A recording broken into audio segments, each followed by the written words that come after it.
Well, looking at this, that little lever I didn't know the purpose of on the side there is the depth of field preview, and that would allow the aperture to close down to the preset aperture. Now the diaphragm in this, the control ring doesn't really want to move. Looking at the blades, they're extremely oily. Now if the diaphragm blades are oily, 99 times out of 100 the shutter blades will also be oily. So I probably don't need to look any further for a cause of the problem with the shutter than that the shutter just needs to be serviced. It needs to be stripped, cleaned. All those blades should be dry and free to move freely, and they don't at the moment. So now I have to continue with the disassembly, and I will want to remove the shutter itself from the front housing here. I mentioned earlier that there is a retaining ring here. It's got various scrape marks. This little cover plate that's damaged, and I still haven't decided how it got damaged, quite likely picked up someone's tool when they were trying to remove the retaining ring, and that's why it's chewed up on the inside edge. It doesn't explain the damage on the outside edge, so that's still a bit of a mystery. So I've got to see if I can get that retaining ring loose, and I don't know if I have a spanner for a suitable size here, so I'll have to have a look. Well, I got that ring broken free. Now I notice that the rear group is coming up with it, so I don't know whether that retaining ring actually only holds the rear grouping. So I'm going to find out. No, it seems to be independent of that group. This ring's a little bit damaged. It doesn't want to lift off.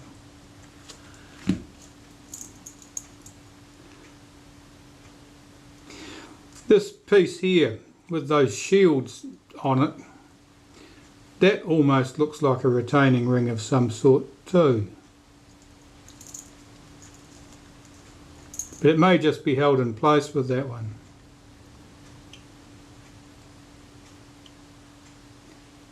This piece, is it turning the whole lens or just the top cover of that piece? It feels like this is just holding the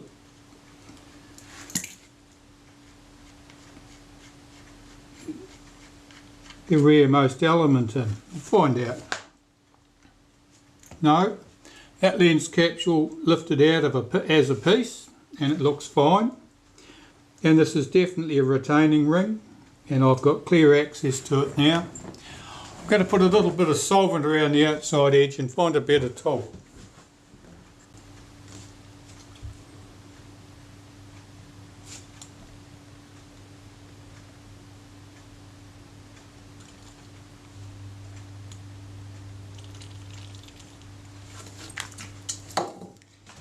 That was using an aerosol can, but the guts, it's got no guts in that one, it just dribbles out very slowly, so I was able to control that. It didn't go just everywhere.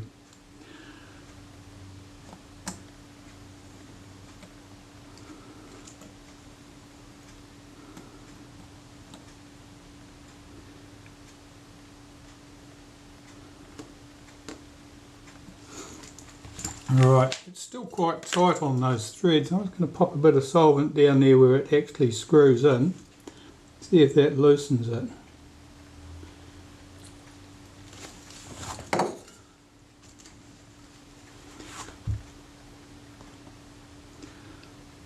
Sometimes people will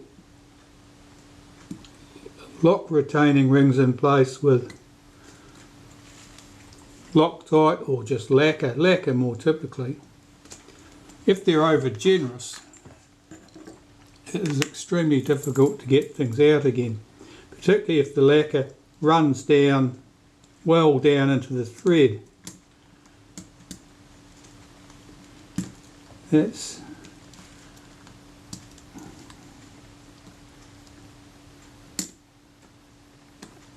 That just binds up.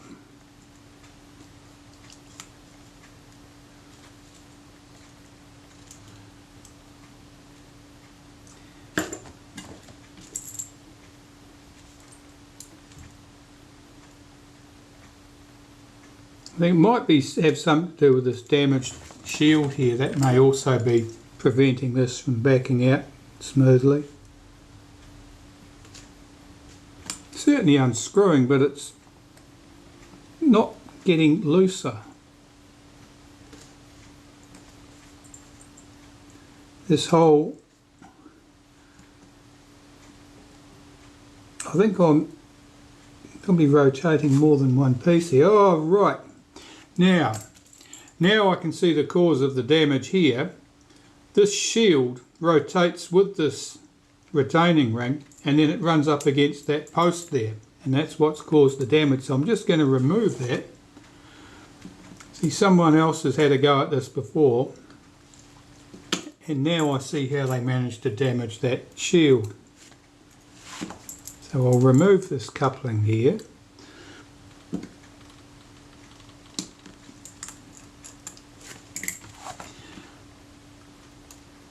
That will need to be positioned correctly when we put it back together, because that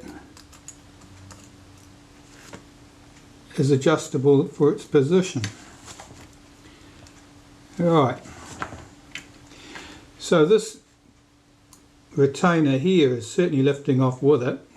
It's really gummed in with dried out grease there. It's almost like wax, and I strongly suspect that's glued onto it.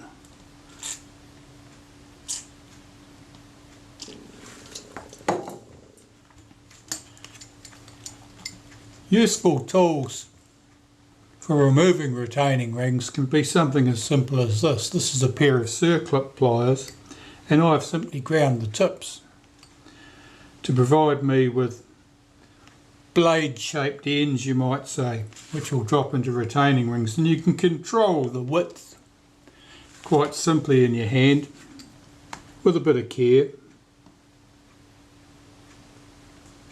So if you don't have access to a traditional retaining ring spanners, a homemade remedy like this can work very well.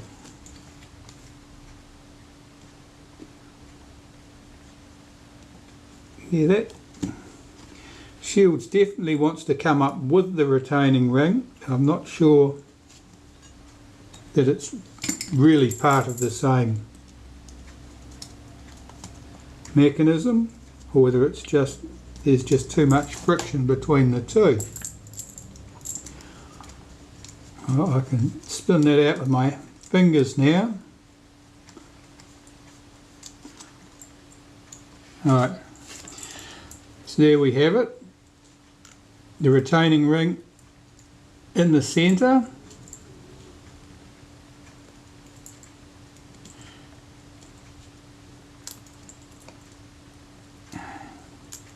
It's very sticky, it's like it was glued to it.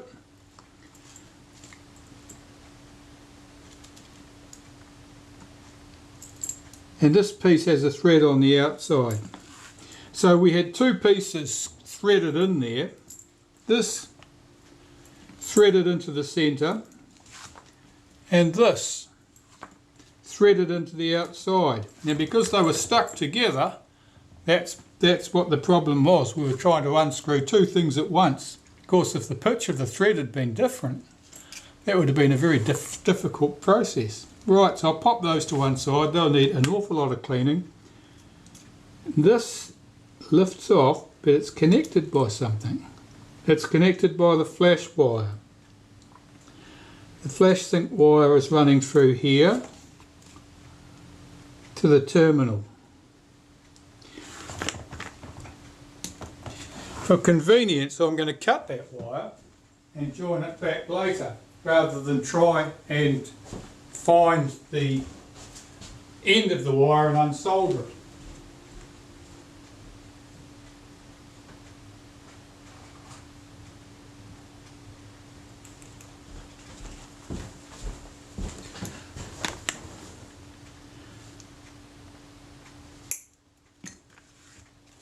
Shutter to one side,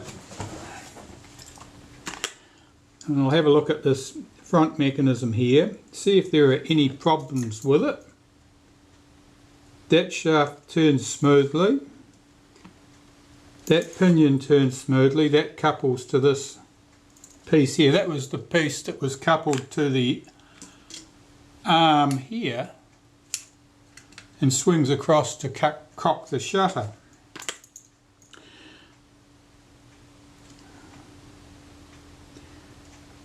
That action should return against its spring.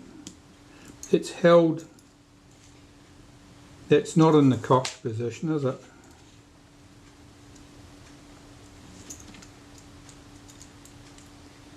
That looks very sticky. That's in the cocked position, but what releases it?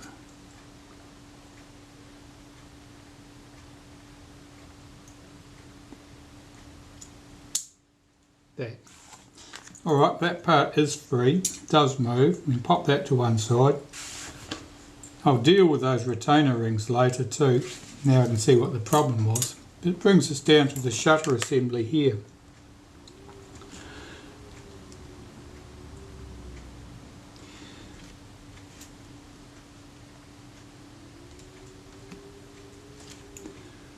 The diaphragm blades, I can see them here, and they are very oily, and they couple to this black ring at the front.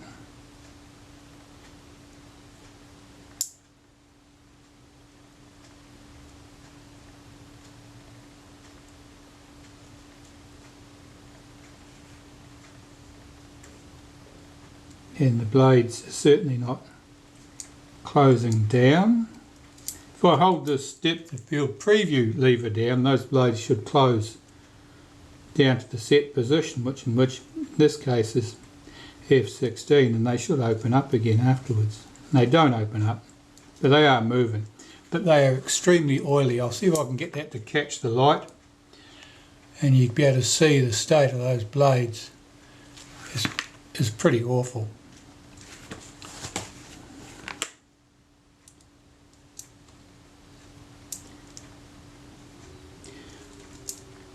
Well, I think I'll look at this more closely, then remove the lens assembly from the front of the shutter, remove the control rings, and see how we get back to the shutter body itself. A good cheap retaining ring spanner is something like this one, which I think originally came from India, if I remember correctly. Something I probably picked up. I don't think I bought it on eBay directly. I think I bought it off someone else who previously bought it on eBay. But it's a fairly simple tool. Comes with a selection of tips, some fairly broad, fairly solid tips, some pointed tips, and these thinner tips, and which I'm going to try and use now to remove this front lens group. I don't know if I'll get in with those actually. I might put the points on. It's less than ideal, but things are often less than ideal and you can still get by, so that's the order of the day, is to get the job done.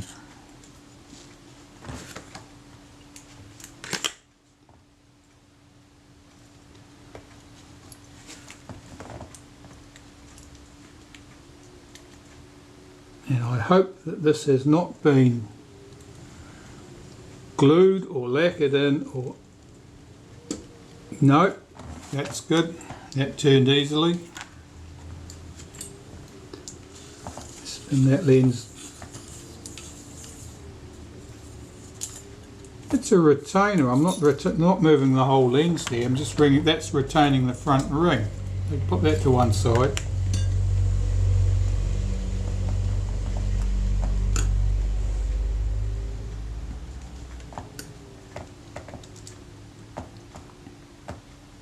I'm not sure what that did retain. Nothing is coming apart.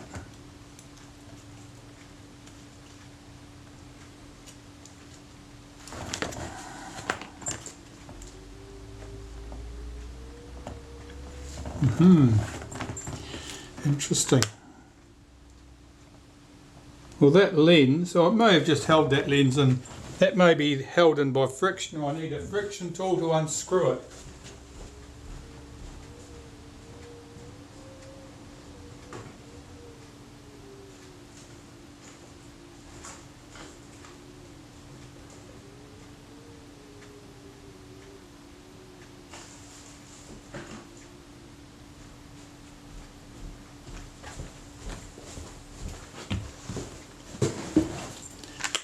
This one may do the job.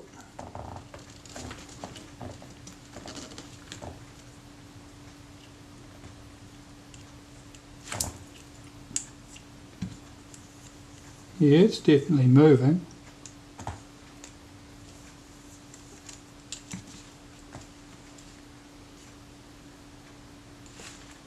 It was screwed in, not by much. But the retaining ring was obviously there as a backup. Okay, so this chrome ring at the front here has got 3 screws holding it in place.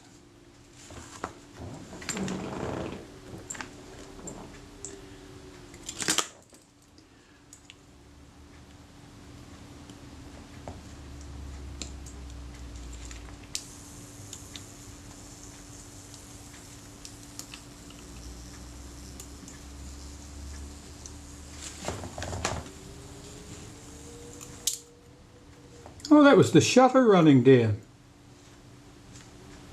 I wondered what that buzzing sound was. Oh, that's a funny insect. It was not. Once I'd relieved the pressure from that front ring, it was the self-timer running down. That's what it would have been. So I can remove the front control ring group there.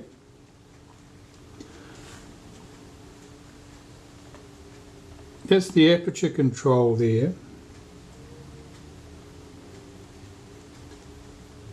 And the shutter speed selector dial is very probably retained under this plate with this retaining ring and that lock screw for the retaining ring.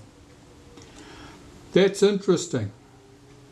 So that suggests that the problem with this camera, apart from the shutter blades which are extremely oily, I'll place some light over that so you can see it, that the self-timer didn't want to run down.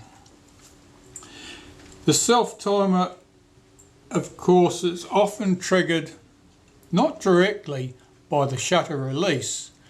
What happens is that the shutter action starts to move, and as it moves it bears against the self-timer lever, allowing the self-timer to run down, and when the self-timer has run down, it will allow the shutter to continue its motion and open and close the shutter blades. But that was very interesting. Okay, so now we're getting down to the shutter itself. I very much expect that if I remove that lock screw, remove the retaining ring, take this plate off, the shutter speed control will also come off.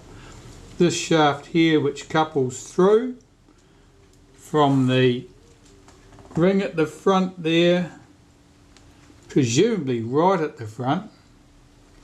Got film speed settings here, and this obviously deals with the aperture as well, and the interplay of those two will tell the meter follow a needle where it needs to be.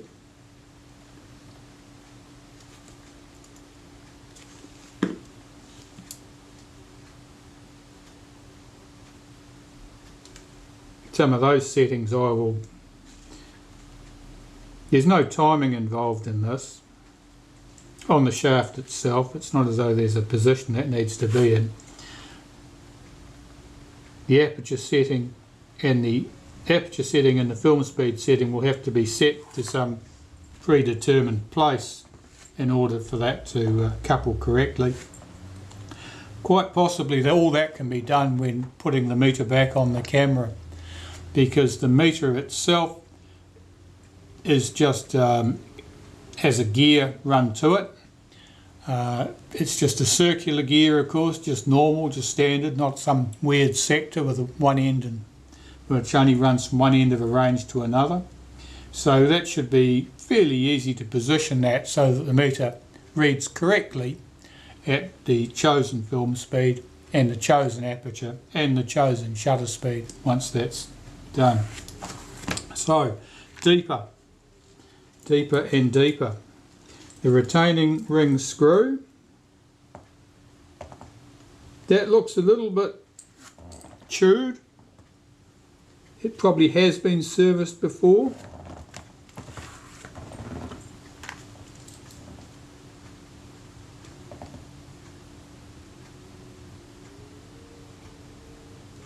I'm using the tip of a screwdriver to rotate that retaining ring here, something I've told you never to do. You're supposed to be using a wooden stick or something so you don't scratch anything and make a mess. But, do as I say, not as I do.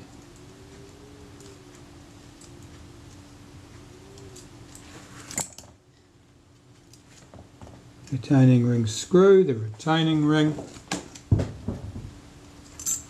this plate, this shutter speed settings ring here, the chrome trim piece for it, and the main piece from the shutter. It couples to that. Now we can see the works of the shutter itself in detail. I see a tiny bit of spots of corrosion in places, absolutely nothing serious looking there. That all looks pretty interesting. This lever is the depth of field preview lever, as I'd said earlier. And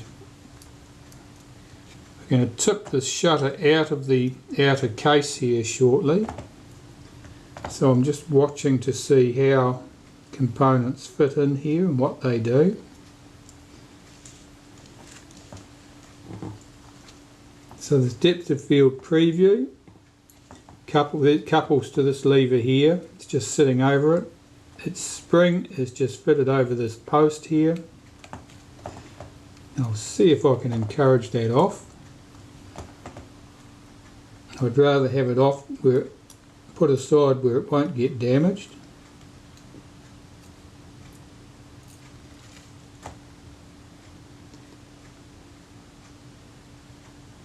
It's not enthusiastic, and we'll leave it there for the moment. Here's our flash sync wire. Runs through the casing at that point, back over the top of the casing to a flash terminal here. So that can be disconnected from there. And the shutter, inner shutter body is held into this outer case or ring by 1, 2, 3 screws.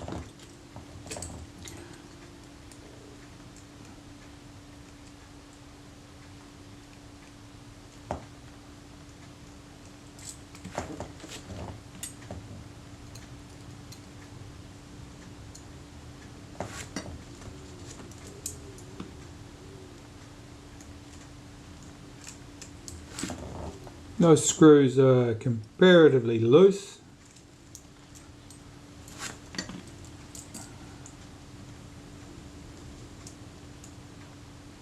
This one's a bit tighter, but certainly not tight.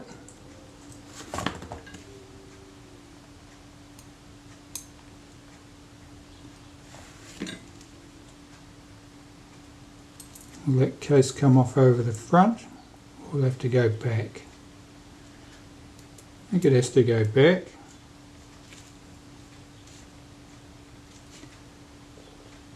Is there any obstructions? No, just a bit tight, I think.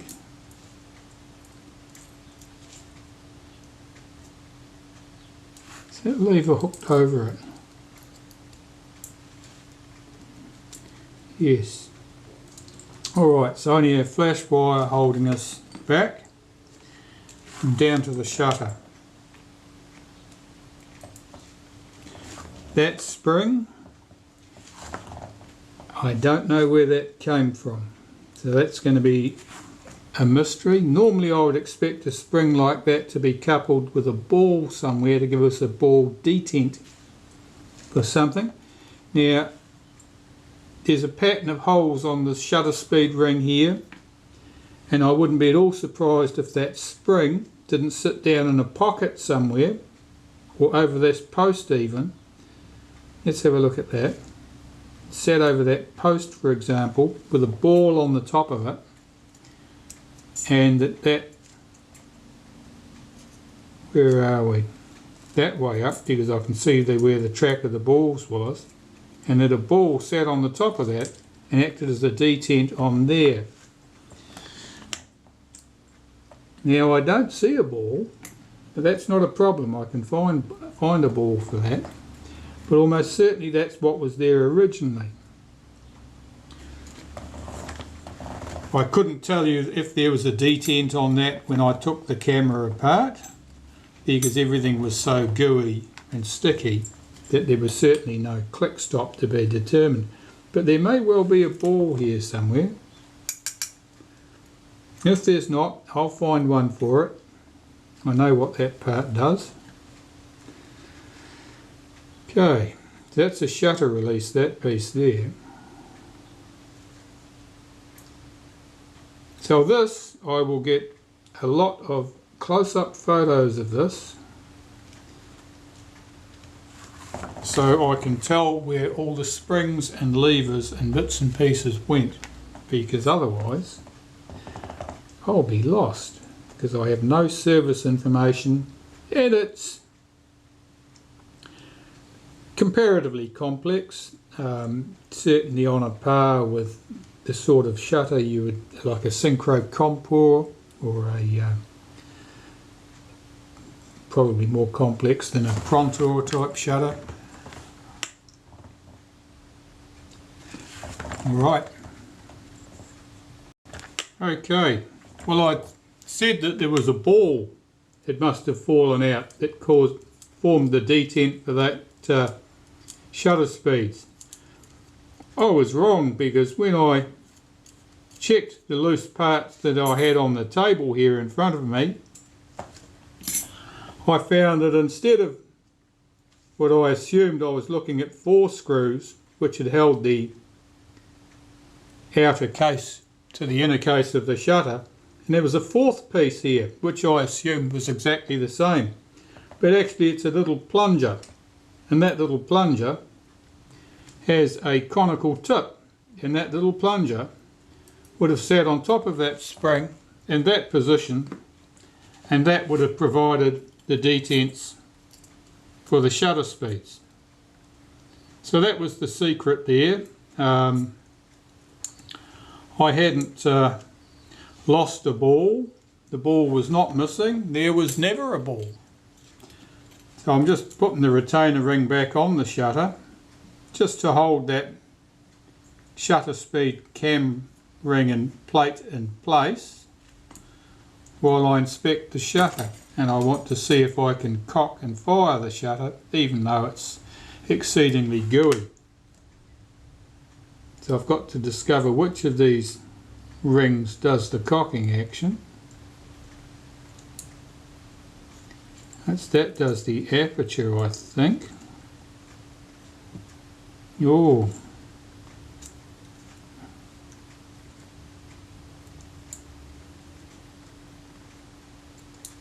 this one, that's our depth of field preview. This is exceedingly sticky. That's the shutter release.